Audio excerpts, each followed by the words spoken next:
ইব্রাহিম আলাইহিস সালামকে আল্লাহ রাব্বুল আলামিন যখন ৮৬ বছর বয়সে একটা সন্তান দিলেন আর বললেন ফাবাশশারনাহু বিগুলামিন হালিম, ও ইব্রাহিম একটা সন্তান তোমাকে আমি আল্লাহ রাব্বুল আলামিন দিলাম, আর এই সন্তানকে দেওয়ার পরে তোমাকে পরীক্ষার মধ্যে ফেললাম।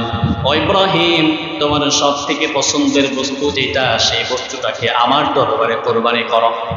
ইব্রাহিম আলাইহিস সালামের বুঝতে আর বাকি রইল না, পছন্দের সব থেকে বড় জিনিস আমার কলিজার টুকরা সন্তান, আমার সন্তানকে সেই মরুভূমির মধ্যে রেখে এসেছি, আমার সন্তানের কাছে চলে গেলাম।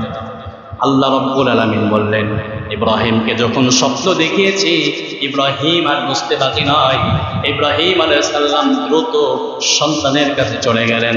ইব্রাহিম আলাইহিস সালাম সন্তানকে বলে, সন্তান রে আল্লাহর পক্ষ থেকে অর্ডার এসেছে, হুকুম এসেছে, আমি স্বপ্ন দেখি ফালাম্মা বালাগা মা'আহুস সা'য়া ক্বালা ইয়া বুনাইয়া ইন্নী আরা ফিল মানাম আন্নী আযবাহুকা ফানজুর মাযা তারা।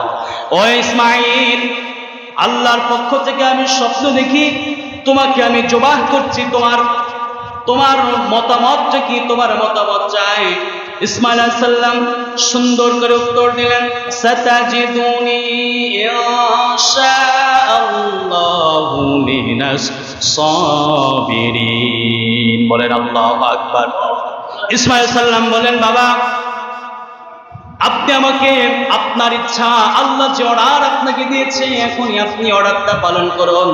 আর শোনা রাখেন আমার বাবা, ইনশাআল্লাহু মিনাস সাবিরিন, আমি ধৈর্যধারীদের সাথে, ধৈর্যকারীদের সাথে, ধৈর্য ধারণ যারা করে তাদের সঙ্গে আমি থাকতে চাই। ওয়াইদ ইবতালা ইব্রাহিম রাব্বুহু বিকালিমাতিন فأتمهن قال إني جاعلك للناس إماما قال ومن ذريتي قال لا ينال عهد الظالمين. وقال تعالى في شان حبيبه إن الله وملائكته يصلون على النبي يا أيها الذين آمنوا صلوا عليه وسلموا تسليما. اللهم صل على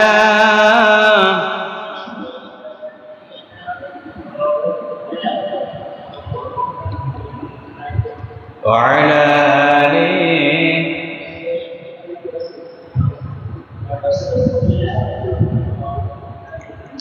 অশান্ত পৃথিবীতে কেউ নেই শান্তিতে, বলো কে জ্বালিয়ে দিল তোখেরি অনল।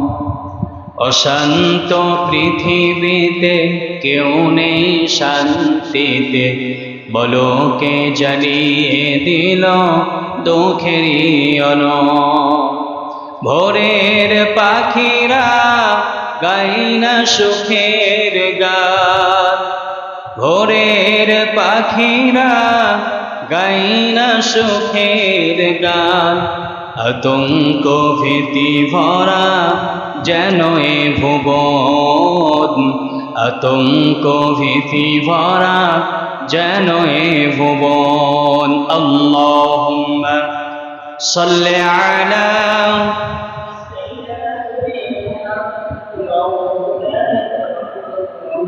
وعلى آله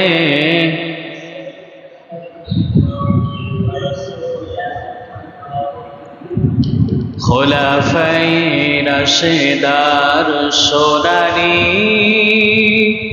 দিন কেন যে ফিরে আর আসে না, সকলে পিতার অধিকার কেন যে প্রাণ খুলে হাসে না, খোলাফায়ে রাশেদার সোনালি দিন কেন যে ফিরে আর আসে না, সকলে পেয়ে তার অধিকার, কেন যে প্রাণ খুলে হাসে না। আলহামদুলিল্লাহ, আল্লাহ সুবহানাহু ওয়া তাআলা দরবারে লাখ কোটি শুকরিয়া সুজুদ যে মহান রব্বুল আলামিন আমাকে আপনাকে সালাতুল জুমার নামাজের উদ্দেশ্যে আমাদের সকলকে একত্রিত হয়ে পবিত্র মাস জিলহজ মাসের একটি জুমায় আমাদের সকলকে একত্রিত হওয়ার তৌফিক আমাদের যে মহান রব্বে কারীম দান করলেন, আমরা সকলেই সে মহান মুনিবের দরবারে জবান খুলে কালিমাতুশ শুকর আদায় করি। সকলে বলি আলহামদুলিল্লাহ। দরুদ এবং সালাম বর্ষিত হোক সাইয়্যিদুল মুরসালিন, ইমামুল মুরসালিন, খাতামুন নবিয়্যিন, সর্বকালের শ্রেষ্ঠ নবী জনাবে মুহাম্মদুর রাসূলুল্লাহ সাল্লাল্লাহু আলাইহি ওয়াসাল্লাম। সম্মানিত উপস্থিত বৃন্দ, মুসল্লি কিরাম, আমরা মসজিদে এসেছি সালাতুল জুমার নামাজের উদ্দেশ্যে। জুমার নামাজের পূর্বে কিছু কথা আমার এবং আপনাদের সকলের হেদায়েতের উদ্দেশ্যে আল্লাহর কিতাব কোরআন থেকে কিছু কথা আমরা বলতে চাই এবং শুনতে চাই। আল্লাহ রাব্বুল আলামিন যেন আমাদের সকলকে কবুল এবং মঞ্জুর করে নিন, সকল বলুন আমিন। প্রিয় উপস্থিত বৃন্দ, আমরা যে মাসে উপস্থিত হয়েছি জিলহজ মাস, আরবি মাসের শেষ মাস। বাংলা যেমন 12টি মাস আছে, ইংরেজিও যেমন 12টি মাস আছে। আল্লাহর কোরআন কিতাব, এই কোরআনের ভাষা অনুযায়ীও আরবি মাসও 12টি আল্লাহ রাব্বুল আলামিন দিয়েছেন। আল্লাহ রাব্বুল আলামিন কোরআনুল কারীমের মধ্যে বলছেন, ইন্না ইদ্দাতাশ শুহুরি ইনদাল্লাহি 12 শাহরা ফি কিতাবিল্লাহ। আল্লাহর কোরআন এই কিতাবের ভাষা অনুযায়ী আসমান এবং জমিন সৃষ্টির পূর্বে আল্লাহ রাব্বুল আলামিন 12টি মাস নির্ধারণ করেছেন। সবাই বলেন সুবহানাল্লাহ। এই 12টি মাসের শেষ মাস জিলহজ মাসের প্রথম জুমায় আমরা উপস্থিত হয়েছি। আর কয়েকদিন পরে শুরু হবে আরাফার দিন। হজের মৌসুম শুরু হয়ে গিয়েছে। হজের জন্য গোটা বিশ্ব থেকে কোটি কোটি মুসলমান হজের জন্য একটি জায়গায় একত্রিত হচ্ছে। আমরা আল্লাহর কাছে দোয়া করি, আল্লাহ রাব্বুল আলামিন যেন আমাদের সকলকে ওই বাইতুল্লাহ তাওয়াফ করার মতো তৌফিক আমাদের সকলকে দান করুন। সকলে বলুন আমিন। সম্মানিত উপস্থিত বৃন্দ, গত সপ্তাহে আলোচনা করছিলাম কোরবানি সম্পর্কে, যে কোরবানি শুধু ইব্রাহিম আলাইহিস সালাতু ওয়াস সালাম থেকেই নয়, কোরবানি শুধু মুহাম্মদুর রাসূলুল্লাহ সাল্লাল্লাহু আলাইহি সাল্লাম থেকেই নয়, কোরবানি পৃথিবীর সৃষ্টির পর আদম আলাইহিস সালাম থেকে, আমাদের আদি পিতা আদম আলাইহিস সালাম থেকে এই কোরবানির বিধান আল্লাহ রাব্বুল আলামিন দিয়েছেন। এক এক জাতির জন্য এক এক রকমভাবে আল্লাহ রাব্বুল আলামিন দিয়েছিলেন। আমি আপনাদের সামনে কোরআনুল কারীমের একটি আয়াত তেলাওয়াত করেছি। কোরআনুল কারীমের 2 নম্বর সূরা, সূরা আল বাকারায় 124 নম্বর আয়াত তেলাওয়াত করেছি। আল্লাহ রাব্বুল আলামিন বলছেন, ওয়া ইযিবতালা ইব্রাহিমা রাব্বুহু বিকালিমাতিন ফাআতাম্মাহুন ক্বালা ইন্নী জাঈলুকা লিন-নাসি ইমামা। আল্লাহ রাব্বুল আলামিন বলছেন, আর স্মরণ করো সেই সময়ের কথা যেই সময় আমি আমার খলিল ইব্রাহিম আলাইহিস সালামকে পরীক্ষা নিয়েছিলাম, এবং ইন্নী জাঈলুকা লিন-নাসি ইমামা, প্রতিটা পরীক্ষায় আমার পয়গম্বর আমার খলিল ইব্রাহিম উত্তীর্ণ হয়েছে। এই কারণে আমি আল্লাহ রাব্বুল আলামিন তাকে গোটা বিশ্বের মুসলমানদের নেতা বানিয়ে দিয়েছি। বলেন সুবহানাল্লাহ। আল্লাহ রাব্বুল আলামিন বলছেন যে তাকে পরীক্ষা করলাম, পরীক্ষায় উত্তীর্ণ হলো, তাকে আমি গোটা বিশ্বের মুসলমানদের জন্য মিল্লাত আবিকুম ইব্রাহিম, মুসলমানদের জাতির পিতা বানিয়ে। যে যত দূরে যাবে তার পরীক্ষাটাও তত দূর পর্যন্ত পৌঁছাবে।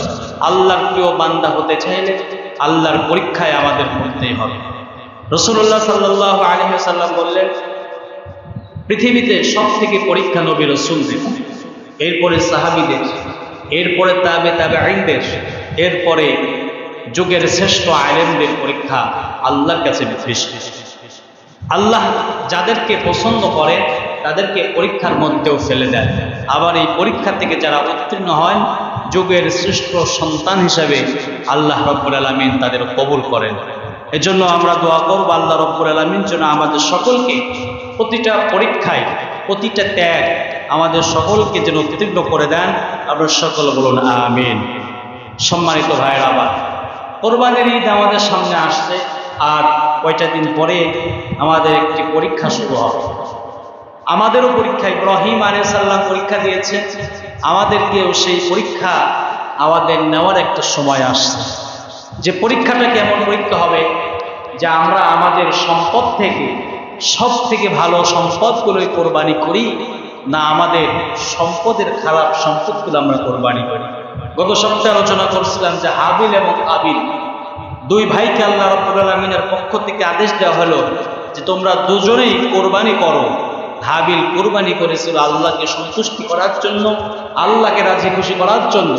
তার সম্পদ থেকে সব থেকে ভালো ভালো সম্পদগুলো আল্লাহর দরবারে দিয়েছিল। আর কাবিল আল্লাহকে সন্তুষ্টি করার জন্য কোরবানি করে নেয়। কাবিল কোরবানি করেছিল দুনিয়ার জন্য, কাবিল কোরবানি করেছিল সুন্দরী মেয়ের জন্য।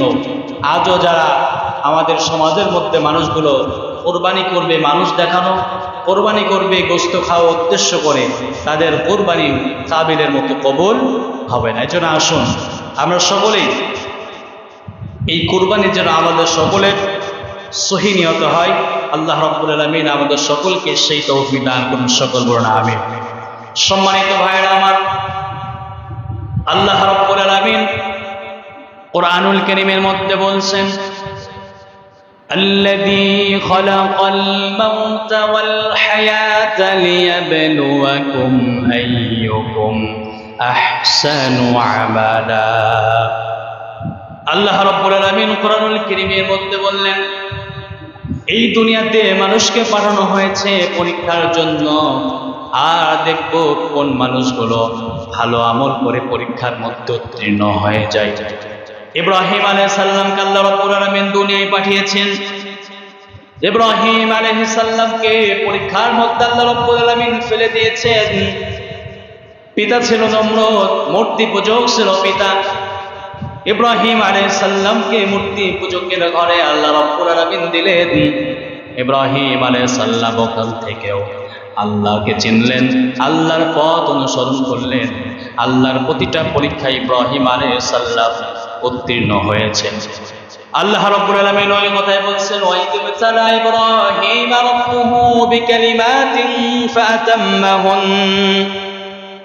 আর স্মরণ করো সেই সময়ের কথা, যে সময় আমার ইব্রাহিম, আমার খলিল ইব্রাহিম আলাইহিস সালামকে আমি পরীক্ষায় ফেলে দিয়েছিলাম। ইব্রাহিম আলাইহিস সালামকে যখন পরীক্ষায় ফেলে দিলাম, এক একটা করে সব পরীক্ষায় যখন আমার খলিল ইব্রাহিম আলাইহিস সালাম পাস করলো, আমি আল্লাহ রাব্বুল আলামিন তখন বললাম, ইমামা, আমি তোমাকে নেতা হিসেবে কবুল করলাম। বলেন সুবহানাল্লাহ। এক নাম্বার পরীক্ষা ইব্রাহিম আলাইহিস সালামের ছিল মূর্তি পূজার বিরুদ্ধে। ইব্রাহিম আলাইহিস সালাম অঙ্গীকার নিয়েছিল, মূর্তি পূজার বিরুদ্ধে ইব্রাহিম আলাইহিস সালাম দাঁড়িয়েছিল। তৎকালীন যুগে তার বাবা সহ সমস্ত মানুষগুলো পূজার দিকে ধাবিত ছিল। ইব্রাহিম আলাইহিস সালাম পূজা পছন্দ করতেন না, পূজার দিকে ধাবিত হয় নাই। ছোট্ট মানুষের মাথায় বুদ্ধি এসেছে, যেই পূজাটা, যেই মূর্তিটা বানিয়েছে, মূর্তিটা তো আমাকে খাইতে দেয় না। ইব্রাহিম আলাইহিস সালাম ছোট্ট থেকে তার রবকে চেনার আগ্রহ তার অন্তরের মধ্যে বারবার নাড়া দিয়েছে। সূর্যের দিকে তাকায় ইব্রাহিম আর বলে, সূর্য তুমি কি আমার রব? আবার যখন সন্ধ্যাবেলা সূর্য অস্ত যায়, ইব্রাহিম আলাইহিস সালাম বলে, আমার রব তো তিনি যিনি সকালে ওঠে আর সন্ধ্যায় অস্ত যাবে না, সূর্য তো আমার রব হতে পারে না। এইভাবে ইব্রাহিম আলাইহিস সালাম তার রবকে খোঁজা শুরু করলেন। চন্দ্র যখন রাতে ওঠে চন্দ্রের দিকে তাকায় আর বলে, চন্দ্র রে তুমি কি আমার রব? চন্দ্র যখন আবার সকালবেলা নাই হয়ে যায়, চন্দ্রের আলো যখন চন্দ্র হারিয়ে ফেলে, ইব্রাহিম আলাইহিস সালাম তখনও বলে, এই চন্দ্র, এই চাঁদ তো আমার রব করে না। আমার রব হলেন তিনি যিনি কোনো সময় অস্ত যায় না, যিনি কোনো সময় ডুবে না, যিনি কোনো সময় নাই হয় না। লা তাখুযুহু সিনাতু ওয়ালা নাওম লাহু মা ফিস সামাওয়াতি ওয়া মা ফিল আরদ। ইব্রাহিম আলাইহিস সালাম বললেন, যিনি ঘুমান না, যিনি তন্দ্রা হন না, যিনি নিদ্রাচ্ছন্ন হন না, তিনিই হলেন আমার রব। সবাই বলেন তো আমাদের রব কে? আল্লাহ রাব্বুল আলামিন আমাদের রব। ইব্রাহিম আলাইহিস সালাম যখন এইভাবে তার রবকে খোঁজা শুরু করলেন, এক এক করে রবকে যখন খুঁজতে লাগলেন, তাকে দেখলেন বাবারা মূর্তি পূজা করে। পূজার কাছে চলে গেলেন, মূর্তির সামনে চলে গেলেন। মূর্তির সামনে চলে গেলেন, মূর্তিকে ডাকতে বলে, মূর্তি রে, তুমি কি আমার প্রভু? তোমাকে কেন আমার বাবারা পূজা করে? যদি তুমি প্রভু হও, তুমি যদি প্রভু হও, তুমি আমার বাবাকে সেবা করবে। তোমাকে ঢাকার জন্য, তোমাকে দেখাশোনা করার জন্য কেন লোক নিয়োগ করা হয়েছে? ইব্রাহিম আলাইহিস সালাম এক একটা করে মূর্তিকে প্রশ্ন করে। মূর্তি কোনো উত্তর দিতে পারে না। মূর্তির কোনো উত্তর দেওয়ার কোনো ক্ষমতা নেই। মূর্তিগুলো যখন উত্তর দিতে পারে না, ইব্রাহিম আলাইহিস সালাম মূর্তিগুলো যখন ভেঙে চুরমার করে দেয়। ইব্রাহিম আলাইহিস সালাম যখন সব মূর্তিগুলো ভেঙে ফেলেছে, তৎকালীন যুগের বাদশা নমরুদ ইব্রাহিম আলাইহিস সালামকে কঠিন একটা পরীক্ষার মধ্যে ফেলে দিলেন। ইব্রাহিম আলাইহিস সালামকে আগুনের মধ্যে নিক্ষেপ করলেন। ইব্রাহিম আলাইহিস সালামকে আগুন জ্বালিয়ে ইব্রাহিমকে পরীক্ষার মধ্যে ফেলে দিলেন। বলেন তো ওই আগুনের মালিক যিনি, তিনি ইব্রাহিম আলাইহিস সালামকে হেফাজত করেছিলেন কি করেন নাই? ইব্রাহিম আলাইহিস সালামকে যখন আগুনের মধ্যে ফেলে দিলেন, ওই ইব্রাহিম তো খুঁজেছে ওই আল্লাহকে। আজ যদি দুনিয়ার মানুষ আমরা ওই আল্লাহকে খুঁজি, ওই আল্লাহ আমাদের সাহায্য করবে কি করবে না? ইব্রাহিম আলাইহিস সালামের এক নম্বর পরীক্ষা ছিল, ইব্রাহিম আলাইহিস সালাম যখন মূর্তির বিরুদ্ধে চলে গিয়েছে, পূজার বিরুদ্ধে চলে গিয়েছে, ইব্রাহিম আলাইহিস সালামকে তার বাবা আজর সহ নমরুদ সহ যখন কঠিন আগুনের মধ্যে নিক্ষেপ করেছে, আর আল্লাহ রাব্বুল আলামিন আগুনকে ডাক দিয়ে বললেন, আগুন রে, তুমি তো আমার গোলাম, আমার ইব্রাহিমের জন্য তুমি শান্তিদায়ক হয়ে যাও। বলেন সুবহানাল্লাহ। আল্লাহ রাব্বুল আলামিন কোরআনুল কারীমের মধ্যে বললেন, ইয়া নারু কুনি বারদাও ওয়া সালামান আলা ইব্রাহিম। হে আগুন, তুমি ইব্রাহিমের জন্য শান্তিদায়ক হয়ে যাও। বলেন তো ওই আগুন যিনি সৃষ্টি করেছেন তিনি কে? সবাই বলেন তিনি কে? ওই আগুনের মালিক আল্লাহ। আর ইব্রাহিম আলাইহিস সালাম ওই আগুনের মালিক যিনি, তার প্রেমে পাগল। এজন্য মুমিন যারা, তাদের পরীক্ষা আসবে, এই পরীক্ষার মধ্যে যদি ধৈর্য ধারণ করে, সবরে জামিল ইখতিয়ার করে, যদি একনিষ্ঠ হয়ে দাঁড়িয়ে থাকে, এই পরীক্ষাতেও যিনি উত্তীর্ণ দান করবেন, সবাই বলেন তিনি কে?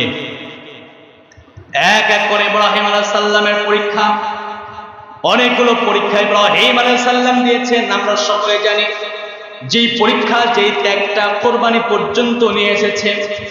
ইব্রাহিম আলাইহিস সালামের সন্তান হয় না। ইব্রাহিম আলাইহিস সালাম আল্লাহর কাছে দোয়া করেন, রব্বি হাবলি মিনাস সালিহিন, ওগো আল্লাহ আমাকে একটা নেককার সন্তান দান করে দাও। ইব্রাহিম আলাইহিস সালাম যখন বারবার সন্তানের জন্য দোয়া করেন, ইব্রাহিম আলাইহিস সালামের সন্তান হন না। ইব্রাহিম আলাইহিস সালামকে আল্লাহ রাব্বুল আলামিন সন্তানের সুসংবাদ দিলেন। কোন বয়সে সুসংবাদ দিলেন? 86 বছর বয়স। তাফসীরকারগণ বলেন, কেউ বলেন 86, কেউ বলেন 82 বছর বয়সে ইব্রাহিম আলাইহিস সালামকে আল্লাহ রাব্বুল আলামিন সন্তানের সুসংবাদ দিয়ে আল্লাহ রাব্বুল আলামিন বললেন, ফাবাশশারনাহু বিগুলামিন হালিম। বলেন সুবহানাল্লাহ। 86 বছর বয়সেও আল্লাহ রাব্বুল আলামিন ইব্রাহিমকে সন্তানের সুসংবাদ দিলেন। এই বয়সে সন্তান কি হতে পারে? পারে না। কিন্তু আল্লাহ চাইলে সন্তান দিতে পারে কি পারে না? সবাই বলেন পারে কি পারে না? সন্তান দেওয়ার মালিক হচ্ছে আল্লাহ। আল্লাহ কাউকে 86 বছরের বৃদ্ধ অবস্থাতেও সন্তান দিতে পারেন। আল্লাহ কাউকে বাবা ছাড়াও সন্তান দিতে পারেন। আল্লাহ যদি আবার দেখেন আমাদের আদি পিতা, আদি মাতা আদম আলাইহিস সালাম এবং মুহাম্মদ হাওয়া আলাইহিস সালাম, বাবা মা দুজন ছাড়াই আল্লাহ রাব্বুল আলামিন তাদের সৃষ্টি করেছেন কি করেন নাই? এজন্য সব ক্ষমতা আল্লাহর কাছে। সন্তান দেওয়ার মালিক একমাত্র আল্লাহ রাব্বুল আলামিন। আল্লাহ রাব্বুল আলামিন ইব্রাহিমকে বললেন ফাবাশশারনাহু বিগুলামিন হালিম, ও ইব্রাহিম তোমাকে একটা সন্তানের সুসংবাদ দিলাম। কেমন সন্তান? বিগুলাম, আমার গোলাম একটি সন্তান, নেককার একটি সন্তান, সুদর্শন একটি সন্তানের সুসংবাদ তোমাকে দিলাম। ইব্রাহিম আলাইহিস সালাম যখন সন্তান পেলেন, একটিবার লক্ষ্য করে দেখেন ৮৬ বছর বয়সে ইব্রাহিম আলাইহিস সালাম সন্তান পেলেন। সন্তান যখন জন্মগ্রহণ করলো, আবার আল্লাহ রাব্বুল আলামিন পরীক্ষা করলো, ইব্রাহিম রে তোমার এই সন্তানটা নিয়ে মক্কার সেই কাবার ঘরের পাশে মানুষ নেই, ঘর বাড়ি নেই, মরুভূমির মধ্যে তোমার সন্তানকে রেখে আসো। ইব্রাহিম আলাইহিস সালামকে যখন এই পরীক্ষার মধ্যে আবার আল্লাহ রাব্বুল আলামিন ফেলে দিলেন, কলিজার টুকরা সন্তান, ৮৬ বছর বয়সে সন্তান হয়েছে, একটা সন্তান হয়েছে। ইব্রাহিম আলাইহিস সালামকে আল্লাহ রাব্বুল আলামিন যখন বললেন, ও আমার ইব্রাহিম তোমার সন্তানকে এবং তোমার স্ত্রী হাজেরাকে তুমি এখান থেকে নিয়ে যাও, তোমার স্ত্রী এবং সন্তানকে মক্কার মরুভূমির মধ্যে রেখে আসো, ফাঁকা জায়গায় রেখে আসো, বাড়িঘর কিচ্ছু নাই, খাবার কিচ্ছু নাই, সূর্যের তাপ, বাড়ি নাই, ঘর নাই, ছায়া নাই, কোনো জায়গা নাই, এইরকম একটা জায়গার মধ্যে রেখে আসার জন্য আল্লাহ রাব্বুল আলামিন নির্দেশ করলেন। ইব্রাহিম আলাইহিস সালাম যখন তার স্ত্রী হাজেরাকে ডাকতে বলেন, ও হাজেরা, আল্লাহর পক্ষ থেকে অর্ডার হয়েছে আমার সন্তান এবং তোমাকে সব মরুভূমির মধ্যে রেখে আসতে হবে। ইব্রাহিম আলাইহিস সালাম স্ত্রী বলেন, ও আমার স্বামী, আল্লাহর পক্ষ থেকে যদি হয়ে থাকে আদেশ, আমি স্ত্রী হয়ে আমি আপনার আদেশকেও কবুল করে নিলাম। বলেন সুবহানাল্লাহ। এমন স্ত্রী ছিল নবীদের স্ত্রী, আল্লাহর পক্ষ থেকে যে বিধানটা এসেছে ওই বিধানটা সঙ্গে সঙ্গে তারা গ্রহণ করে নিয়েছেন। বলেন আল্লাহু আকবার। এত পরিমাণ পরীক্ষা ইব্রাহিম আলাইহিস সালাম দিয়েছিলেন। সম্মানিত ভাইরা আমার, এই যে কোরবানি আসছে আমাদের সামনে, এই যে কোরবানি আসছে আমাদের সামনে, কোরবানির ঈদ আমাদের সামনে আসছে, আমরা তো আনন্দ করি, আমরা তো কোরবানি করি, কিন্তু এই কোরবানিটা কিভাবে আমাদের উপরে ফরজ হয়ে গেল, কিভাবে আমাদের উপরে ওয়াজিব হয়ে গেল? একটিবার আমাদের জাতির পিতার ত্যাগের দিকে আপনি তাকাইলেন না, একটিবার আমাদের নবী খলিলুল্লাহর দিকে আপনি তাকাইলেন না। একটা একটা করে যখন আমাদের খলিল জাতির পিতা ইব্রাহিম আলাইহিস সালামকে আল্লাহ রাব্বুল আলামিন পরীক্ষায় ফেলে দিলেন, আবার পরীক্ষার মধ্যে আল্লাহ রাব্বুল আলামিন ফেলে দিলেন, পরীক্ষায় ফেলে দিয়ে আল্লাহ রাব্বুল আলামিন বললেন, ইব্রাহিম রে চলে যাও, তোমার সন্তানের কাছে চলে যাও। তাফসীর কারকগণ বলেন, ইব্রাহিম আলাইহিস সালামের সন্তান যখন বড় হয়ে গিয়েছে, ৮ বছর কি ১০ বছর বয়স যখন ইব্রাহিম আলাইহিস সালামের সন্তান ইসমাঈল আলাইহিস সালামের হয়ে গিয়েছে, আল্লাহ রাব্বুল আলামিন স্বপ্ন দেখালেন, ও ইব্রাহিম তুমি চলে যাও, তোমার সব থেকে পছন্দের জিনিসটাকে তুমি জবাই করো, তোমার পছন্দের জিনিসটাকে কোরবানি করো। ইব্রাহিম আলাইহিস সালাম তার পছন্দের জিনিস, তার দম্বার থেকে, তার উটের দলবল থেকে একটা উট জবাই করলো। আল্লাহ রাব্বুল আলামিন এটা কবুল করলেন না, আবার স্বপ্ন দেখালেন। এইভাবে বারবার যখন আল্লাহ রাব্বুল আলামিন স্বপ্ন দেখায় আর বলে, ইব্রাহিম রে তোমার সব থেকে পছন্দ, তোমার সব থেকে প্রিয়, তোমার সব থেকে প্রিয় বস্তুকে আমার রাস্তায় কোরবানি করে দাও। আমরা যারা কোরবানি করি, বলেন তো আমাদের প্রিয় বস্তু কোরবানি করার দরকার আছে না নাই? প্রিয় বস্তু আমাদের কোরবানি করতে হবে, যে বস্তুর প্রতি মায়া আমাদের বেশি ওইটাই আমাদের কোরবানি করতে হবে।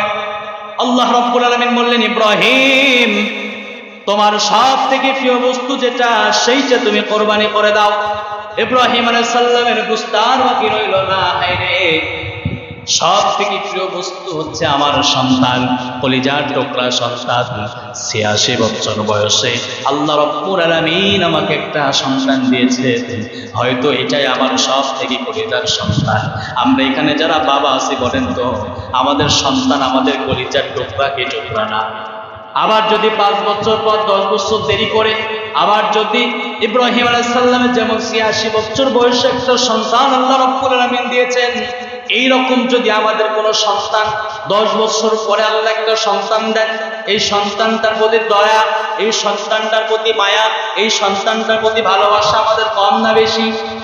সবাই বলেন কম না বেশি? সন্তান যখন আমাদের আসে, আমরা যারা বাবা আছি আমরা বুঝি সন্তানের ভালোবাসা কতটুকু। আজকাল দেখা যায় আমরা সন্তানের প্রতি এত ভালোবাসা হয়েছে, সন্তানকে কিছু হলে আমরা বাবারা ঘুমাতে পারি না, আমরা মায়েরা ঘুমাতে পারি না, আমাদের সন্তানগুলো অসুস্থ হলে বাবারা পাগল হয়ে যায়। এরকম হয় কি হয় না? আজকে আমরা যে সমাজের মধ্যে চলে এসেছি, আজকে দেখা যায় সন্তানের ভালোবাসার মূল্যায়ন আমরা করতে পারি না। আজকে দেখা যায় এই সন্তানের ভালোবাসার মূল্যায়ন আমাদের দেশে নেই। আজ যদি তাকিয়ে দেখেন চোখের আড়ালে হয়ে যাবে। আজ যদি সামনের দিকে তাকিয়ে দেখেন, আজকে আমরা মানুষ এতটা খারাপ হয়ে গিয়েছি, এতটা নিরবিশ্বাস হয়ে গিয়েছি। আজকাল যদি আমরা তাকিয়ে দেখি ছোট্ট ছোট্ট মাসুম বাচ্চাকেও হত্যা করে এই বাংলার জমিন থেকে ছাড়া হচ্ছে কি হচ্ছে না বলে? আজ মানুষগুলো এত খারাপ হয়ে গিয়েছে, এত নিকৃষ্ট হয়ে গিয়েছে। আমাদের সন্তান আমাদের কাছে কলিজার টুকরা, কিন্তু এই সমাজে এক শ্রেণীর মানুষ এই ছোট্ট ছোট্ট মাসুম বাচ্চাকে হত্যা করছে। হচ্ছে কি হচ্ছে না এরকম ঘটনা? 5 বছর 7 বছর 9 বছরের ছোট্ট ছোট্ট মেয়েরা আজকে ধর্ষিত হচ্ছে। এইগুলো বড় কপাল, বড় দুঃখের বিষয় যে আজকে আমাদের সমাজটা নোংরা হয়ে গিয়েছে, আমাদের দেশটা নোংরা হয়ে গিয়েছে।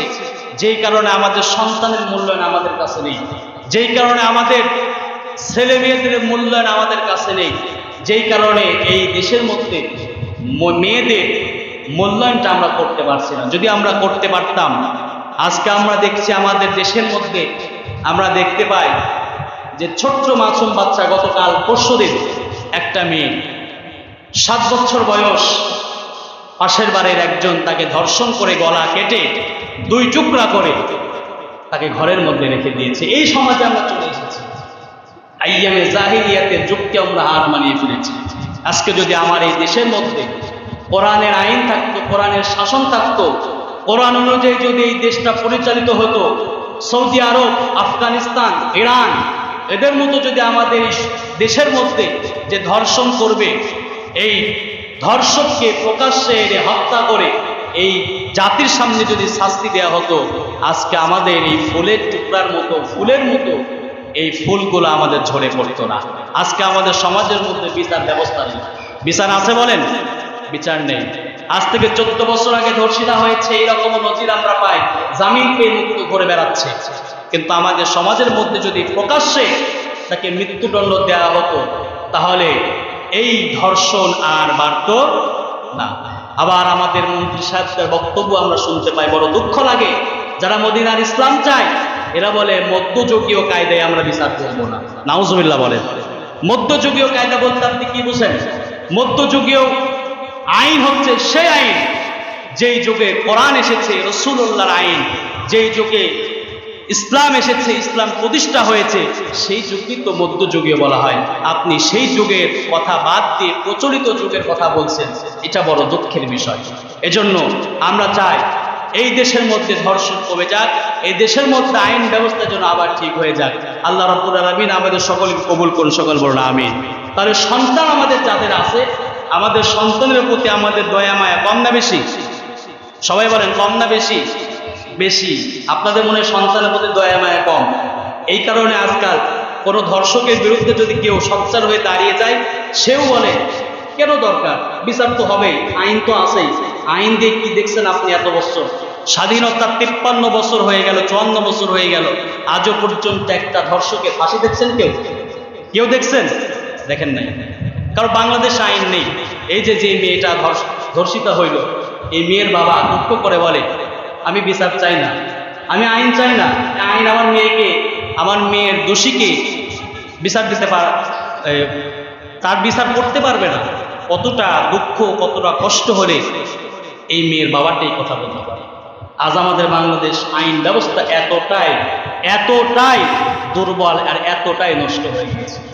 দোয়া করে আল্লাহ রাব্বুল আলামিন যেন উচ্চ পদে যারা আছে এদের মধ্যে উত্তম বুদ্ধি, কোরআনের জ্ঞান আল্লাহ দান করুন, সকল বলুন আমিন। তাহলে সন্তান আমাদের যাদের আছে, সন্তানকে আল্লাহ রাব্বুল আলামিন দিয়েছেন, পরীক্ষার মধ্যে ফেলবেন। আর এই সন্তানের ভালোবাসা আমাদের অন্তরে আল্লাহ দিয়ে আমাদের দুনিয়াতে পাঠিয়েছেন। ইব্রাহিম আলাইহিস সালামকে আল্লাহ রাব্বুল আলামিন 86 বছর বয়সে একটা সন্তান দান করলেন, একটা সন্তান দিলেন। বলেন তো ইব্রাহিম আলাইহিস সালাম সন্তান চেয়েছিলেন কার কাছে? সবাই বলেন কার কাছে চেয়েছিলেন? আল্লাহর কাছে সন্তান চেয়েছিলেন, নাকি কোনো মাজারে গিয়ে সন্তান চেয়েছিলেন? কারো দরবারে গিয়ে সন্তান চেয়েছিলেন? আজকাল আমাদের সমাজের মধ্যে দেখা যায়, কাউকে কাউকে দেখা যায় যে সন্তান না হলে বাবার দরবারে চলে যায়। এইরকম কপাল পোড়া জাতি আছে না নাই? এজন্য আমাদের যাদের সন্তান হয় না, আমরা সন্তান চাবো কার কাছে? আল্লাহর কাছে সন্তান চাবো।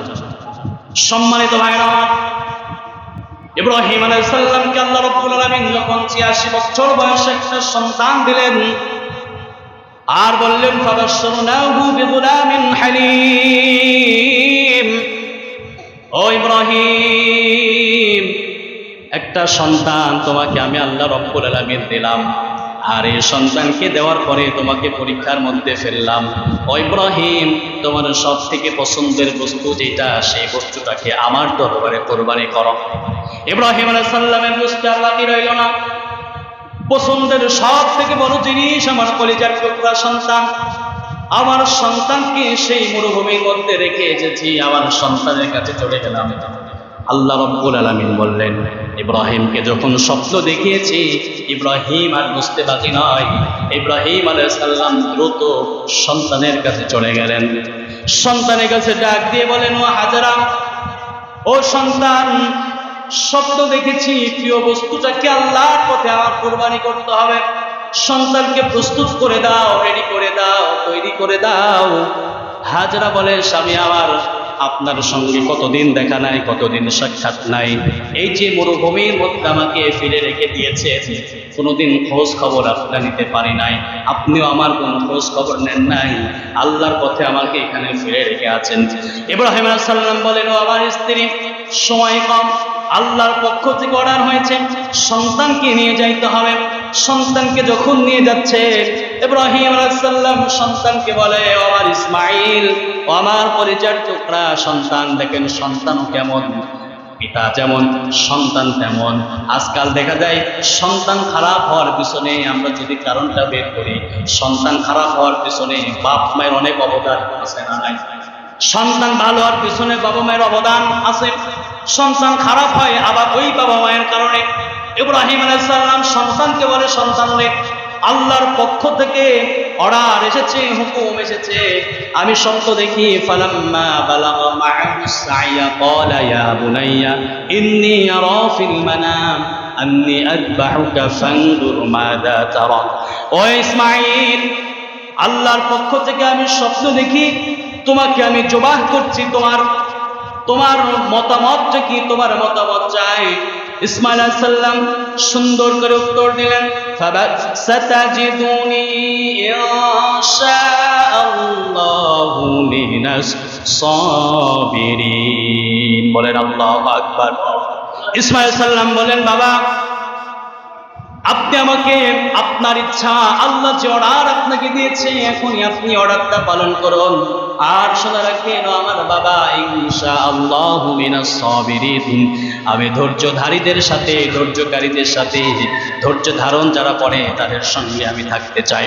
বাবা সন্তান কথোপকথন হচ্ছে, সন্তান ডাকতে বলেন, ও আমার বাবা, ও ইব্রাহিম, আমার পিতা, আমি দেখেছি আমার মা আমাকে কষ্ট করে লালন পালন করেছে। ও আমার বাবা, আপনার কাছে আমি কিছু আবেদন করতে চাই। আমার ১ নম্বর আবেদন, বাবা, আল্লাহর পক্ষ থেকে আপনাকে অর্ডার করা হয়েছে, আপনি স্বপ্ন দেখেছেন আমাকে জবাহ করতে হবে, ইনশাআল্লাহু মিনাস সাবিরিন, আমিও প্রস্তুত আছি জবাহের জন্য, আমিও সেই ত্যাগের জন্য প্রস্তুত আছি বাবা। তবে শুনে রাখেন, যেই মাকে আপনি মক্কার মধ্যে মরুভূমির মধ্যে আমার মাকে রেখে এসেছিলেন, আমাকে রেখে এসেছিলেন, যেখানে কোনো খাবার নাই, কোনো পানি নাই, কোনো কিচ্ছু ছিল না, মরুভূমির একটি এলাকা, যেখানে আমার মাকে খাবার দেওয়ার মতো কোনো মানুষ ছিল না। আমার মায়ের মুখে শুনেছি, বাবা, আপনি আমার মাকে খাবার দিয়ে এসেছিলেন, শুকনা রুটি দিয়ে এসেছিলেন। 3 দিনের মাথায় আমার মা যখন খাবারগুলো শেষ হয়ে গিয়েছে, আমি দুগ্ধ সন্তান, আমি দুধ খাইতে পারি না, আমার মায়ের দুধ আসে না, আমাকে খাবার জোগানোর জন্য আমার মা চারিদিকে ছটফট করা শুরু করে দিয়েছে।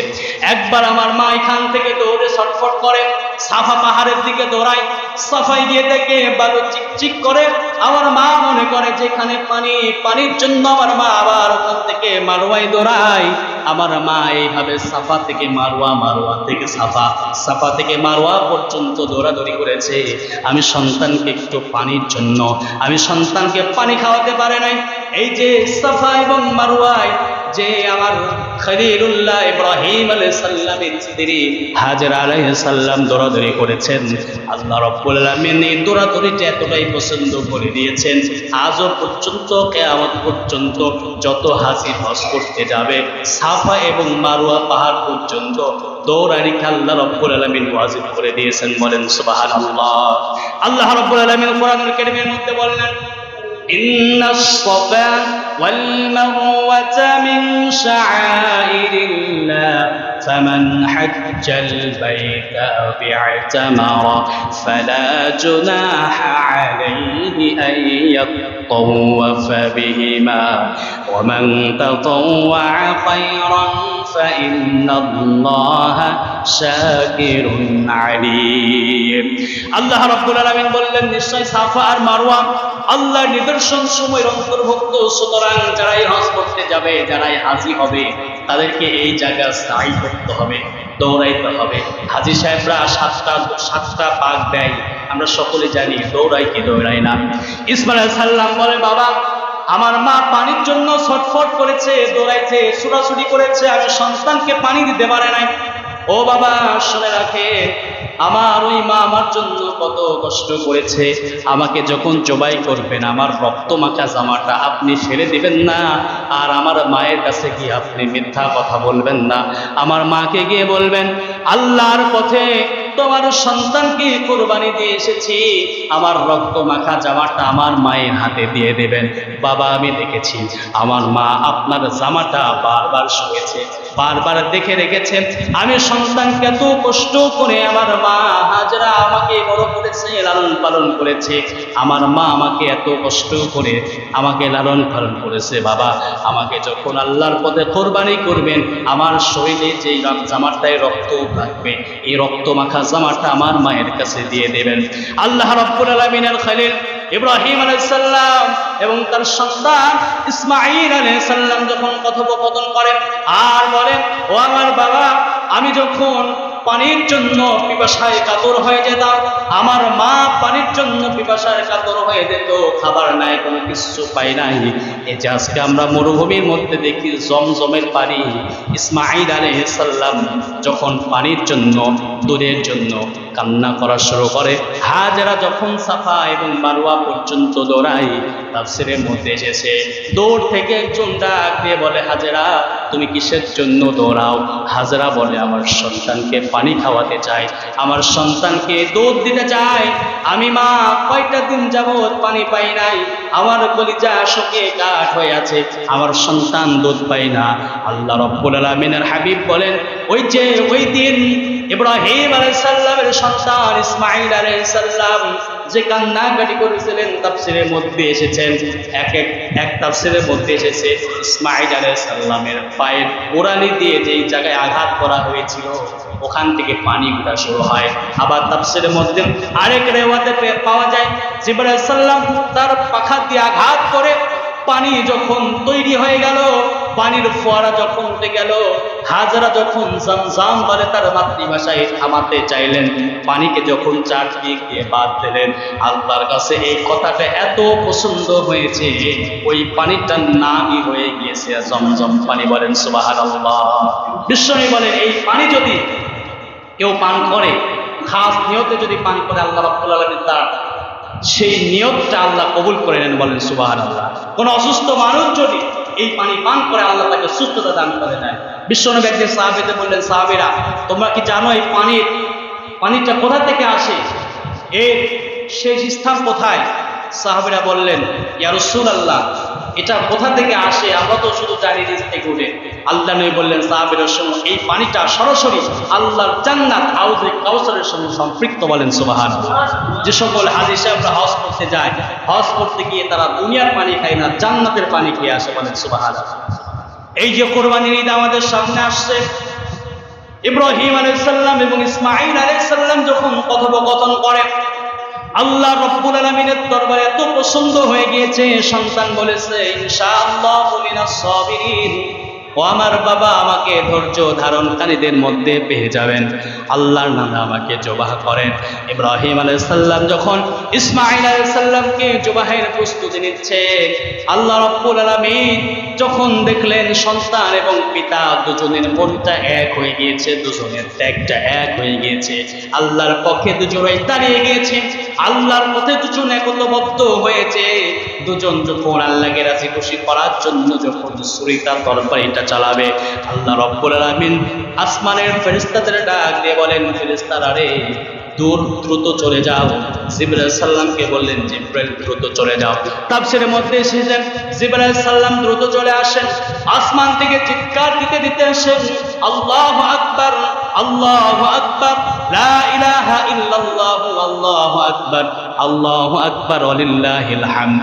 চিৎকার দিতে দিতে যখন আসমানের সব ফেরেশতারা আল্লাহর এই ফেরেশতার সঙ্গে চিৎকার দেওয়া শুরু করে দিয়েছে, ইতিহাসের মধ্যে এসেছে, তাফসীরের মধ্যে এসেছে, জিবরাইল সাল্লাম বলেন, আমার জীবনে সব থেকে দ্রুত আমি যে জায়গায় পৌঁছাইছিলাম সেই জায়গাটা হচ্ছে ইব্রাহিমের শরীর তলে ইসমাঈলকে সরিয়ে দিয়ে আল্লাহর পাঠানো জান্নাতের তুম্বাটা আমি রেখে দিয়েছিলাম। বলেন সুবহানাল্লাহ।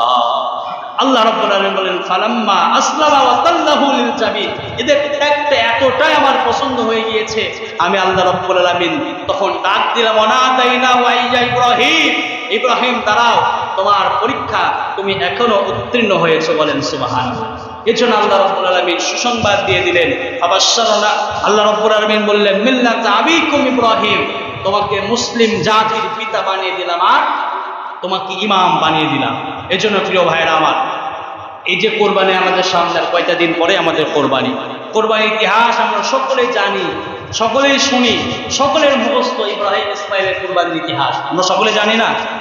সকলে আমরা জানি, কিন্তু এই কোরবানিটা আমাদের হতে হবে কি মানুষ দেখানো কোরবানি, না আল্লাহকে রাজি খুশি করার জন্য কোরবানি? বলেন, সবাই বলেন।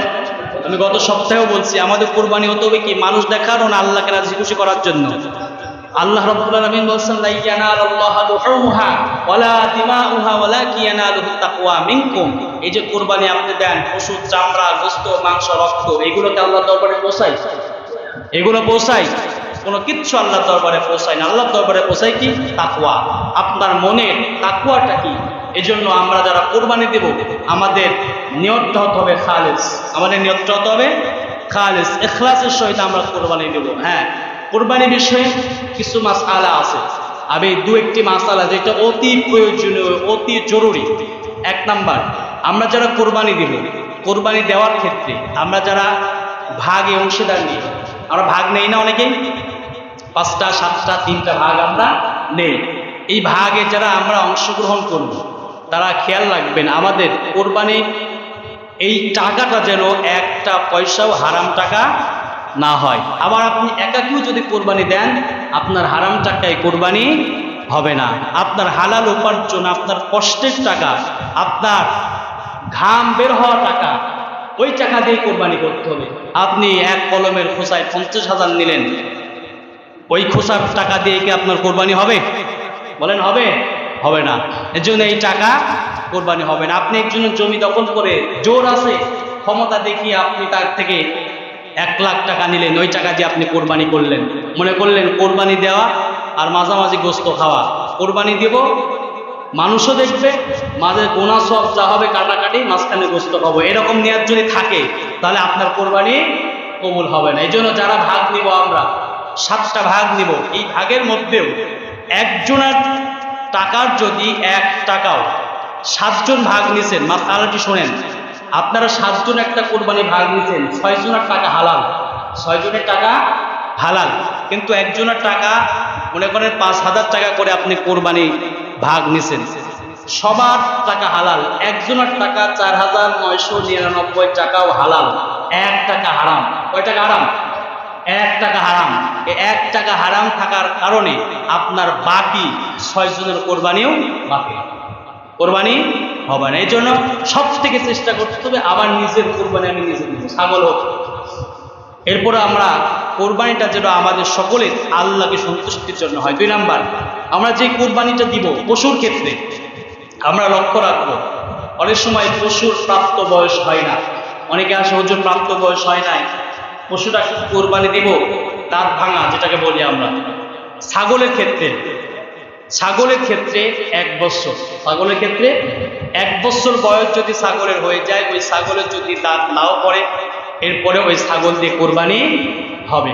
গরুর ক্ষেত্রে 2 বছর, গরুর ক্ষেত্রে 2 বছর, এবং উটের ক্ষেত্রে 5 বছর, উটের ক্ষেত্রে 5 বছর। এই জিনিসগুলো আমরা খেয়াল রাখবো।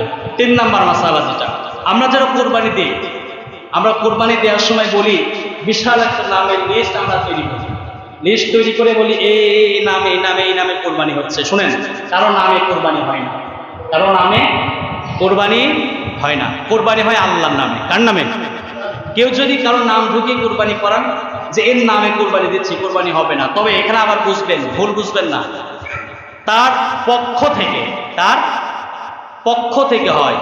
মনে করেন আমার পক্ষ থেকে কোরবানিটা হচ্ছে, আমার নামে কোরবানি হচ্ছে না, নাম হবে কার নাম হবে? আল্লাহর নাম হবে। কিন্তু আপনারা যে 7টা ভাগ নিচ্ছেন, এই 7টা ভাগের পক্ষ থেকে নাম হবে। যারা কোরবানি করায়, নিজেদের কোরবানি যখন করবেন তখন তো নাম করা লাগছে না, বা যদি হুজুর কোরবানি করে, অন্য কেউ কোরবানি করে, কোরবানি দেওয়ার মধ্যে এই নামগুলো বলার কি অপশন আছে? তাহলে এখান থেকে আমরা বুঝি নামগুলো হচ্ছে অংশীদার, যারা শরীক হচ্ছে যারা, তাদের। তাহলে আমরা আল্লাহর নামে কোরবানি দেবো। কার নামে? আল্লাহর নামে। আমরা কোরবানি দেবো কার নামে? আর পক্ষ থাকবে আমাদের পক্ষে, আমাদের পিতার পক্ষ থেকে, আমাদের সন্তানের পক্ষ থেকে আমরা কোরবানি দেব। এরপরে কোরবানি দেওয়ার ক্ষেত্রে আমি এর আগে গত বছর আমি বলছিলাম যে নিজের কোরবানিটা নিজে দিবেন, নিজের কোরবানিটা নিজে দিবেন, সব থেকে উত্তম। আপনার পছন্দের প্রাণীকে আপনি যখন জবাই করবেন, আপনার আবেগটা অন্যরকম থাকবে, আরো বেশি থাকবে। এই জন্য নিজের কোরবানিটা নিজে দিবেন। আর যদি নিজে না দিতে পারেন, যদি হুজুরকে দিয়ে দেন, তাহলে হুজুরে খালি কোরবানি দেওয়াবেন, ফিরি কোরবানি দেবে। হুজুর সাদা জামা রক্তে লাল হয়ে যাবে, হুজুর 100 টাকা দিলেন, যাও হুজুর। এরকম আমার কাছে খুবই খারাপ লাগে, খুবই দুঃখ লাগে। অনেক জায়গায় দেখি এরকম যে 1 লক্ষ 1.5 লক্ষ টাকা দিয়ে গরু কিনে, কিন্তু হুজুরে একটা গরু জবাই করার জন্য 1000 টাকা দিতে পারে না। এরকম কপাল পোড়া বহু জায়গায় আছে। 20,000 টাকা দিয়ে একটা ছাগল কিনে, কিন্তু হুজুরে 500 টাকা দিতে পারে। এরকম মনে হয় আপনাদের এলাকায় নাই? আছে এরকম? যারা আছেন আপনার একটু এই মানবিক দিকটা, হুজুরে ঈদ বোনাস দেওয়া মনে করেও আপনারা এটা দিবেন, পারবেন তো সবাই? এইটা দিবেন। কোরবানির চামড়াটা আপনারা নিজ হাতে, আপনারা আপনাদের এলাকার গরিব যারা অথবা মাদ্রাসা থাকে এইসব জায়গায় পৌঁছে দিবেন। আবার কোরবানির গোশত সবাই খাইতে পারে। কোরবানি গোশত কি সবাই খাইতে পারেন। অনেকে বলে হুজুর আকিকার গোশত, এর আগে আমাকে একজন বলছে আকিকার গোশত কি ছেলের বাবা মা খাইতে পারবে? বললাম ছেলের বাবা মারও বেশি খাবে, ছেলের বাবা মা। কোরবানির আকিকার গোশত সবাই খাইতে পারবে, কোরবানির আকিকার গোশত সবাই খাইতে পারবে। এজন্য আমরা গোশতটাও কি সবাই ভাগ বটরা করে নেব। এরপরে শেষ মাসালা যেটা, আপনি কোরবানি জবাই করছেন, সব আপনার ঠিক আছে, আপনার নাম ঠিক আছে, নিয়ত ঠিক আছে, সব ঠিক আছে। অনেক সময় দেখা যায় কিছু কষায় আছে, তাড়াহুড়া করে, কি করে? তাড়াহুড়া করে গরুর জান বের হয় না, শিরা শুরু করে। এরকম করে কি করে না? বাই চান্স গরুটা যদি ওই যে 3টা রগ থাকে, এই রগ কাটার পরেও যদি তার জান বের না হয়, সে যদি ওই অবস্থাতে স্টপ করে বা অন্যরকম কোনো রকম হয়ে সে মারা যায়, তাহলে এই গোশত খাওয়া আপনার জন্য হারাম, এই গোশত খাওয়া আপনার জন্য হারাম। এর জন্য যারা কষায় আছে, যারা গরু শিরার কাজ করে, এদের বলবেন গরুটা ঠান্ডা হোক, জানটা বের হোক, পুরোপুরিভাবে বের হোক, এরপরে গরু গায়ে হাত দাও। এই মাসআলাগুলো আমরা সকলে কোরবানির জন্য আমরা জেনে রাখবো এবং এগুলো থেকে আমরা সতর্ক থাকবো। আল্লাহ রাব্বুল আলামিন যেন আমাদের সকলকে আল্লাহর একনিষ্ঠ বান্দা হয়ে খালিস নিয়তে ইখলাসের সহিত আমাদের সকলকে কোরবানি করার তৌফিক দান করুন। সকলে বলুন আমিন। এবং যাদের কোরবানি করার সামর্থ্য হয় নাই, কোরবানির প্রস্তুতি আমরা নিই নাই, দোয়া করে আল্লাহ রাব্বুল আলামিন যেন আমাদের সকলকে এই কোরবানির সওয়াব দান করুন। সকলে বলুন আমিন। ওয়া আখিরি দাওয়ানা আনিল হামদুলিল্লাহি রাব্বিল আলামিন। আসসালামু আলাইকুম ওয়া রাহমাতুল্লাহ।